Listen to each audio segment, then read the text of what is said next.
حضرت سلیمان علیہ السلام یو جزیره و د دریابونو په منځ کې هغې کې یو ظالم کافر بادشاه سلیمان علیہ السلام ته الوی پیریان د هغه تابع شیطانان یې تابع علی ورته وایي چې په دې جزیره کې یو کافر بادشاه دی او د بوتانو سجدې کوي او د چا رسی هم ورته نه کېږي ځکه لوی دریاب یې په منځ کې دی سلیمان علیہ السلام له خدای پاک باد تابع کړی وصل سلیمان الریح غدوها شهر ورواحها شهر د سحر نه تر غرمې پورې به د باد د پاسه د یو میاشتې مزل کو د یو میاشت مزل به په نیمه ورځ کې کو او بیا د بلې میاشتې مزل به په باقي نیمه ورځ کې کو نو بس باد ته حکم وکړه دې جزیرې ته ومونږ رسئ د باد په ذریعه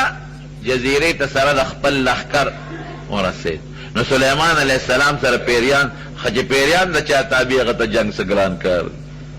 پیریان یې تابع انسانان ورسره جنګ یې ورسره وکړل اول هغه کافر بادشاه له دعوت ورکړه چې ته مسلمان شه که مسلمان شې غږ درته نه کو د خپله بادشاهي به دې برقراري زمونږ وزیر به بادشاهي عزت به درته میلاو شي وی نه زه خو د بوتانو عبادت نه پرېږدم وی تیار شه جنګ یې ورسره وکړه بادشاه یې مړ کړه او د بادشاه وزیران هم پکې مړه شو علاقه حضرت سلیمان علیہ السلام فتح کړه د دې بادشاه یو لور وه مسلمانه شوه بعضې خاندان یې مسلمانان شو چې مسلمانه شو په قید و بند کې دا قیدره چې کوم علاقه پته شي نو په قید و بند کې ونیولی شي دا لور یې ډېره غمجنه وه او ډېره خشته خوبصورته وه یاره وایي زه خو ما خو یو ارمان دی او دې قیدیانو کې بیا دی چې د بادشاه د کور کم قیدیان هغوی ځان لی ځان له ځای وله ورکړي هم قیدیان جدی نو دا خو خاصه قیدنه وه وی زما یو تمنا ده که ستاسو دا سلیمان دا بادشاه ما سره نکاح کول غواړي مسلمان یم نو ما سره دې نکاح وکړي سلیمان علیہ السلام ته چال وی ډېره ښه خبره دغه جینۍ په نکاح واغېشت مسلمانه مخکې کافره و چې مسلمان چې خو مسلمان د مسلمان رورې مسلمانه ښځه د مسلمان سړي خورې دا به غمجنه وه ډېره زیاته فکرمنه به وه خدای پاک د سلیمان علیہ السلام په زړه کې ورسره مینه هم پیدا کړه ښځې ده هر وخت به دې جینۍ ژړل سلیمان علیہ السلام ورته په څه ژاړئ وی داسې وکړه چې زما د پلار د زمانې کم نوکرانو او کمې وینځې او زمونږ خدمت به یې وکړه او ماله راوله ډېره ښه ده خو اسانه خبره د دې د پلار په دور کې چې څومره وینځې وې او غلامان او نوکران وې وله راوستل دا به د خدمت کېږي بل څه نور څه بیا به هم غمجنه چې سلیمان علیہ السلام به راغی دی به ژړل ولې ژاړئ وی ما ته خپل پلار را یادېږي ګوره ښځې پلار د کافر و جهنم خشاک او ته مسلمان یې د خدای شکر نه ادا کې شکر وباسه د کفر نه خدای بچ کړي او الله مسلمانه کړي او بیا د خدای پیغمبر یم زما نکاح له خدای راوستی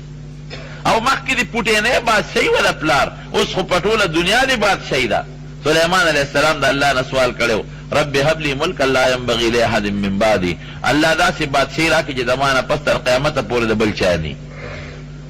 نو په اوچو او په شنو باندې او په دریابونو او په انسانانو او پیریانو یو شان په ټوله دنیا حکومت و د ټول هغه سړي په نکاح کې چې د هغه په ټوله دنیا حکومت دی ستا په ټوله دنیا حکومت دی هسې پلار پسې جاړې دا غمجنه وه وی ته ما خوشحالی سلیمان علیہ السلام ته وی او وی ښځه ما په خوشحالۍ نو زما خوشحالي په یو څیز کېږي چې دې پیریانو ته ووایه چې زما د پلار یو بوت ماله جوړ کړه او دې کوټه کې راته ولګې دغه زمانه کې بوتان جوړول جیز و عبادت یې منه او تصویرونه جوړول جیز و خلکو به ځان له تصویرونه جوړول عبادت منه قرآن شریف کې الله فرمایي وی دې پیریانو یعملون له ما یشاء من محاریب و تماثیل وجفان كالجواب وقدور الراسيات اعملوا آل داود شكرا وكثيرا من عبادي الشكور غټ غټ حوزونه به ولا جوړول غټ غټ لوخي به ولا جوړول او تماثیل دانچو ته ډیزاینونه بوتان به جوړول بیت المقدس کی بوتان پراتو عبادت بے منو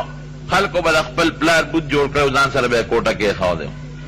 او تصویرونه به جوړول دا نقشې په دیوالونو باندې یار عبادت منو نور تصویر سادی دا جایز و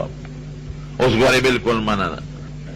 الله وی نبی علیہ السلام فرمائی چې الله وی حدیث قدسی دی تاسو زما په شان چیزونه جوړوئ تاسو خو نقشې جوړوئ زه که طاقت مې د غنم د دانې په شان یا دانه جوړه کړئ که زور سره وی د اوربشې د دانې په شان یو ذره جوړه کړئ جوړولی شئ نه ولې د خدای سره ځان برابروئ چې خدای هغه انسان پیدا کړی چې روح پکې نشته زم داسې پیدا کوم او جوړوم چې هغسې خو به یې که روح پکې نه که نه خدای منع کړې ده د خدای پیغمبر منع کړې ده د غیر ذی روح خیر د اجازت درته شته د ډول دپاره دا هم د ډول دپاره جوړولی شي لکه اونه جوړه که د غر نقشه جوړه که دا سندری د اوبو د ذی روح بني علما لیکي بیا چې که انسان د ذی روح تصویر ضرورت و نو هغه ځای کې چې انسان په دا مینځ کې پرې کې او کم ځای کې چې انسان پرې شي او جمدې نه پاتې کېږي دومره جوړولی شي لکه په خېټه کې چې انسان پرې کې جمدې نه پاتې کېږي نو د خېټې پورې دا بره تصویر دام د ضرورت بې ضرورته نه ګورئ لکه نوټ دی مثلا شناختی کارت دی ایډنټي کارت دی پاسپورټ دی دا د ضرورت دپاره بې ضرورت هم منه انسان نه که لاس پرې کې جمدې پاتې کېږي نو دا تصویر چې لاس یې نه هغه منه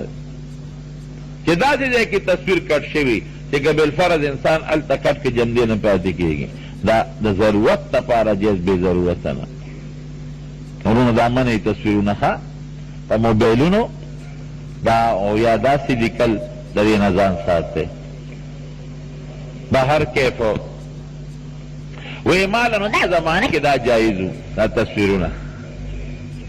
وی ماله زما د پلار پیر او پیریانو ته واچیو خشته ډیزاین جوړ کړي نقشه کې داسې چې زما د پلار هو به هو شکلي نو بس زما غم به ختمي هغې ته به ګورم تسلي به مې کېږي وی دا خو اسانه خبره پیریانو ته حکم وکړه چې چاره دې پلار لیدلی و هغې وی مونږ به جوړ کړو یو خشته مزېدار د دې د پلار شکل یې جوړ کړو ډانچه او دې ته کوټه کې کېښود وی وګوره فرق پکې شته وی ټیک دی او بیا د دې پلار چې به که جامې په جونده غوښتې هغسې جامې دې برابر کړې و هغې دې بوت ته واچولې وی په دې به زه د خپل پلار تسلي کوم اوس به خوشحاله یم حضرت سلیمان علیه السلام دا شیطاني چال دی څوره دې تېرې شوې هغې بوت ته سجدې شروع کړو سلیمان علیه السلام خو ته نه دی خبر او یوازې دې ښځې یې نه د هغې چې څومره وینځې وې چې څنګ به یې د هغه بادشاه په کور کې عبادت کوو خو د دې وینځې وې د دې نوکرانې وې او سره دي همغه شی د سلیمان علیه السلام په کور کې شروع شو ده ته پته نه لګي نه خبره ده چې دې به راغې بیا به عبادت نه کوو چې دې به بهر ووت هغه عبادت او سجدې به یې شروع کړي د دې یو عالم و د حضرت سلیمان علیه السلام د تورات یوسف ابن برخیه هغه به وعظ او نصیحت کوه هغه له خدای په ښکلی اواز هم ورکړی او د هغه په اواز کې اثر هم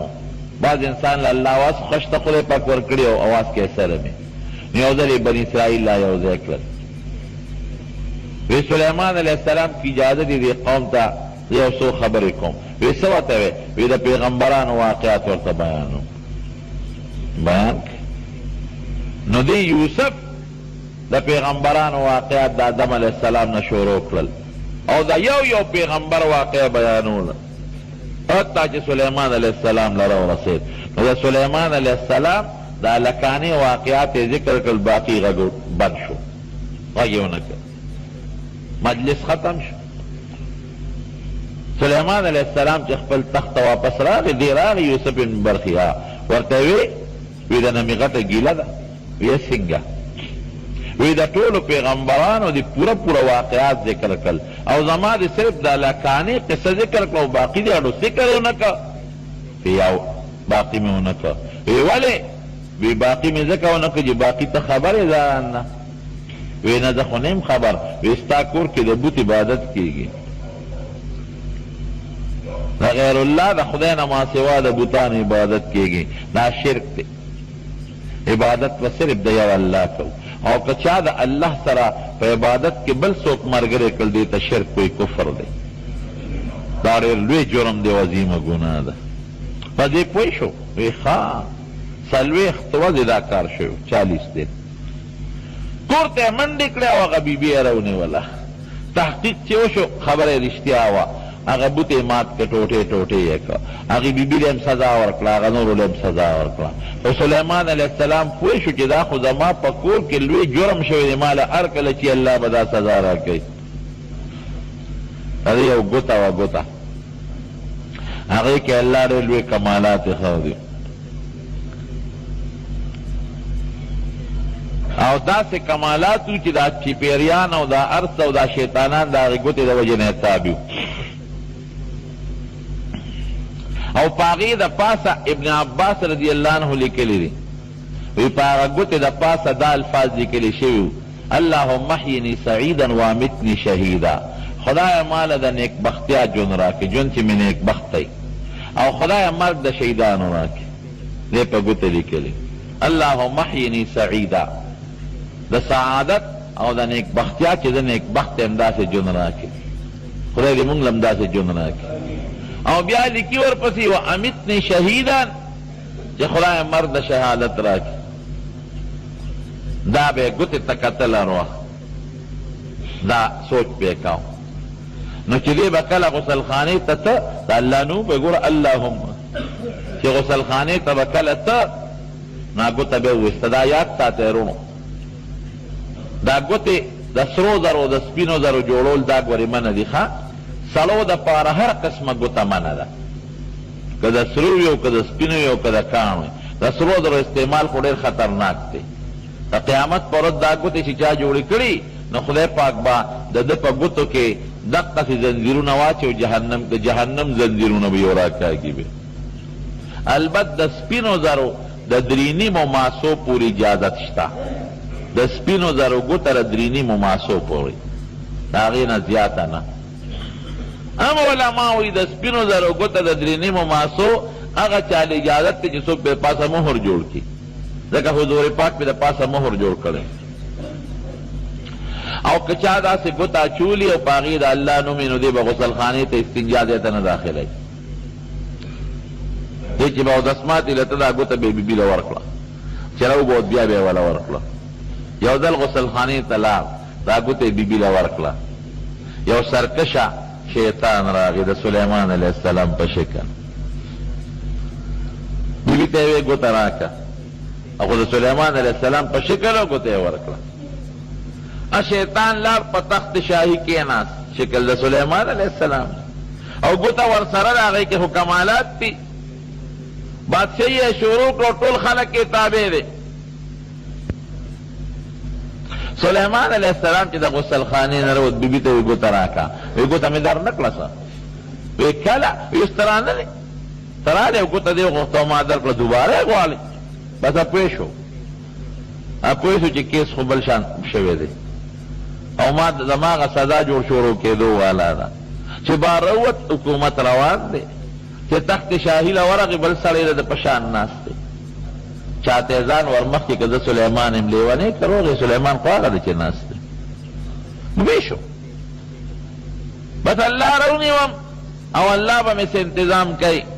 لاړ د دریاب غاړې له، او هلته الله ته جړل شروع کړل: یا الله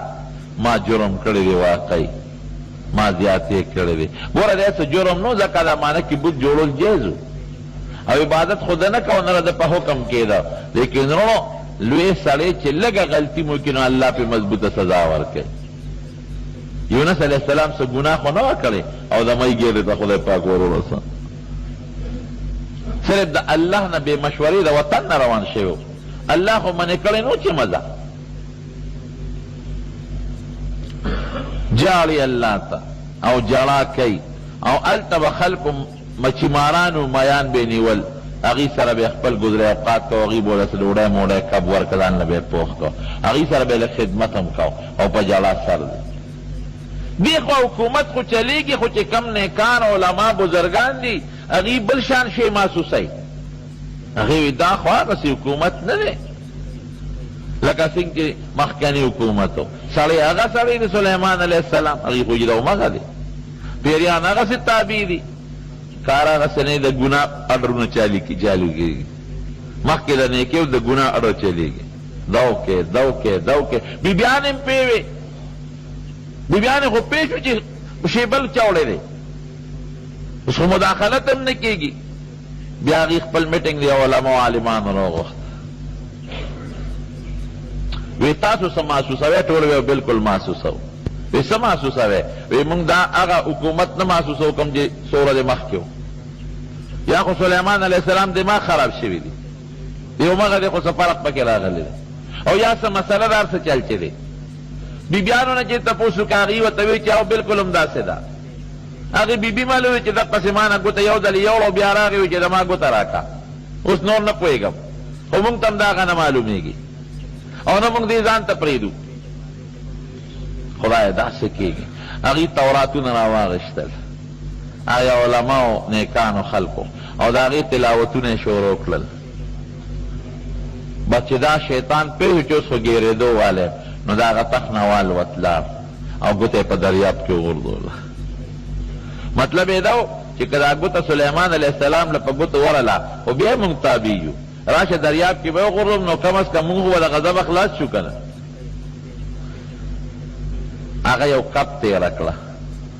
او اتفاق ته ګوره چې د سلیمان علیه السلام د کوم مچیمار سره به کار کو هغې مچیمار دوه کبان راوویستل د ته ویې ها دا یو پکې ځان له خرڅ کا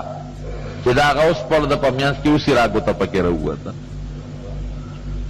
قرآن شریف کې م الله دې ته اشارت کړې دی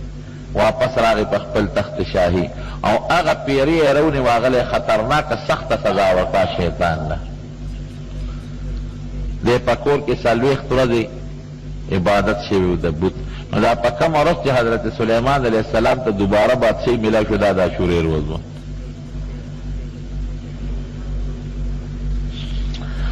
د حضور پاک د زمانې نه مخکې د بیت الله غلاف په د عاشورې په ورځ بدلاو دا به د هغې د عاشورې تعظیم کوه او نبی کریم صلی الله علیه وسلم باندې لومبی چې کومې روجې فرض وې یو پکې د عاشورې وه د رمضان نه مخکې د عاشورې روجه فرض وه بیا چې مدینې شریفې ته هجرت وکړه نو یهودیانو به روجه نیوله د عاشورې وی دا ولې نیسئ وی دا زمونږ موسی علیه السلام له خدای پاک په دې ورځ نجات ورکړی وی نحن احق باتباع موږ د موسی علیه السلام په تابع ستاسو نه زیات لیق یو امت ته حکم وکړه چې دا روجه م سنګ مخکې نیوله اوس یې نیسئ بیا د رمضان روجې فرض شوې نو د عاشورې د روجې فرضیت منسوخ شو اوس مسنونه ده سنت ته که څوک یې نیسي خو فرض نه ده نو د عاشورې په ورځ روجه نیول مخکې فرض و سنت که دې میاشتې لسمه ورځ حضور پاک مبارک فرمایلی د وفات په کال لئن بقیت الی قابل لاصومن التاسع وی که آینده کال ته جمدې پاتې شم نهمه به مو سره نیسم چې د یهودیانو سره تشبیه ختمه شي هغې په لسمه نیسي موږ به نهمه لسمه دواړه نیسو خو بیا دغې کال ته پاتې نه شو دې وجې نه زموږ علما لیکي وی یوازې د لسمې ورځې روجه دې نه نیسي چې څوک نیسي دوه ورځې دې نیسي ام نهمه او ام لسمه او څوک لسمه او یولسمه بیا دی نو د دې ورځې یو عبادت دا دی رونو چې روجې ونیسئ نهمه ورسره که نیوي چې ډېره ښه ده یا یولسمه یا نهمه لسمه یا لسمه یولسمه دا روجه نیول بهتر دی دا یو شو دین د دې ورځې څه عبادت دی حضور پاک فرمایي حدیث کې راځي من وسع علی عیاله فی نفقته یوم عاشورا چا چې خپل بال بچ له د عاشورې په ورځ باندې فراخه رزق ورکړ وسع الله علیه سایر سنته ټول کال بدله خدای پاک فراخه رزق ورکړي د دې حدیث راوي دی حضرت سفیان لوی محدث دی هغه وایي ما په دې حدیث تجربه وکړه د حضور پاک په حدیث تجربې ضرورت هم نه رښتونی خو د ویسې ما وي چې راشه عمل پې وکړه نو یې خدای پاک زه ډېر زیات مالدار کړم نو یو په دې شپه په دغه ورځ د عاشورې په ورځ روجه نیول او دویم په دغه ورځ خپل باد بچ له فراخه رزق ورکول که د چا روجه نی او که د چا روجه شپې ولا ښه رزق ورکه، پېشمنې ولا ښه ورکه. اندازه د ما داسې د حکومت په اندازه د میاشتې نور ما ته پته نه لګي، غالبا چې حکومت د راتلونکي جمعې ورځ عاشوره یادوي. نهمه به زیارتي، نو بهر کې همدا نهمه لسمه غالبا لسمه به عاشوره د جمعې ورځي، زیارت به نهمه وي بله راتلونکي. بعضې خلک په دې ورځ مقبرو ته ځي، دا رسم دی رواج دی. په دې ورځ نه مقبرې ته قبرونو له خپلو مړو له سړی هر وخت لیشي شریعت مطابق، او څوک مړو له مسور وړي له پاسه پیچي، او څوک اوبه کوزه کې وړي لوټه کې او په مړو د پاسه اچوي. ما تپوس وکړم د اوبو ولې په دې قبرونو اچوي؟ وایي دا حضرت حسین رضی الله عنه تږي شهید شوی دی، ما په کوفه کې تږي شهید شو، ته دلته اوبه اچوي چې هلته ورځي. دا عجیبه عقل دی. حضرت حسین رضی الله عنه په دې ورځ باندې شهید شوی دی، د عاشورې پر ورځ. نو چې حضرت حسین رضی الله عنه په دې ورځ باندې شهید شو د عاشورې پر ورځ، هلکه د جمعې په ورځ چې څوک وفات شي نو دا جمعه سپېرئ که دا سړی بختوري؟ تاسو نه تپوس کوم، سړی بختور دی، خدای جمعه ورکړه. نو حضرت حسین رضی الله عنه بختور دی چې خدای د عاشورې مبارکه ورځ ورکړه. ورځ نه سپېره کېږي. بعضې خلک ټوله شپه یو وخت عبادت نه کوي، او بس وی راشه دا یو ورځ عبادت به کوم، او د عاشورې په شپه به کوم، او د عاشورې په ورځ به کوم. نه مسور اچول شته په شریعت کې ګناه ده، او نه په دې ورځ باندې بالخصوص مقبرو ته تلل هر وخت کې تلی شي، او نه په قبرونو باندې اوبه اچول، او نه د شپې ډنډۍ ویشتل. پخوا دا رواجونه ډېر وشکر دی، اوس نشته. او پخوا به دا کوټې ډبولې، موږ خپله ماشومانو یادم دي، هغه رسمونه رواجونه ختم شي، شکر دی. هغه ډنډۍ به په تیلو کې واچولې او خلکو به ویشتې او بلېدې، ابم وي او دا بم وي. او هغه بل شی به هغه څه هغه ماشومانو به رهیلونه کېښودل، په شګلولې به یې غونډو، سوال به یې کو، په رهیل به یې کېښو، شګلولې غواړو. د سوال یو طریقه وه. شکر یې دغه رواجونه خدای پاک ختم کړ. حضرت حسین رضی الله عنه له خدای پاک شهادت ورکړ. د هغې بیان به راته انشاءالله راتلونکي جمعه وکړو.